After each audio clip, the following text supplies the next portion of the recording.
అప్పుల బాధలు వెంటాడుతున్నాయా? అయితే 6 JVR వారి జాతిరత్నాలు ధరించండి. హాయ్, వెల్కమ్ టు మనం టీవీ. మన టీవీ మన కోసం. తెలంగాణ రేవంత్ సర్కార్ పేదలకు, ఎవరైతే ఇల్లు కట్టుకునే వాళ్ళకి శుభవార్త చెప్పింది. పట్టణ ప్రాంత పేదలు ఇంకా అల్పాదాయ వర్గాలు సొంతింటి కలను సాకారం చేసే దిశగా అడుగులు వేస్తూ ఇందిరమ్మ పట్టణ గృహ నిర్మాణ పథకానికి సంబంధించిన కీలక ఉత్తర్వులు జారీ చేసింది.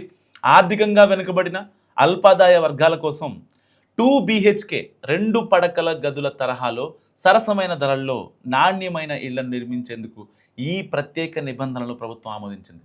తెలంగాణ హౌసింగ్ బోర్డు ద్వారా ఈ సరసమైన పట్టణ గృహాల నిర్మాణం చేపట్టున్నారు.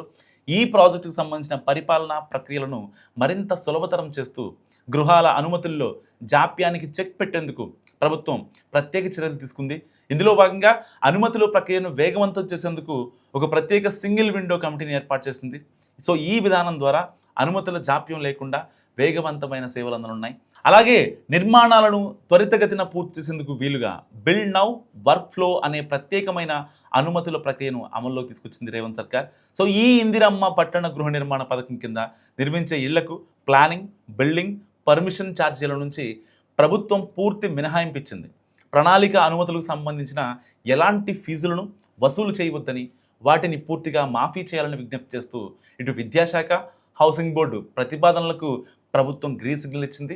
సో ఈ రాయితీలు సులభతరమైన అనుమతుల ద్వారా పట్టణ పేదలకు నాణ్యమైన ఇళ్లను సకాలంలో అందుబాటు ధరల్లో అందించడమే ప్రభుత్వ ప్రధాన లక్ష్యమని ఉత్తర్వుల్లో స్పష్టం చేశారు.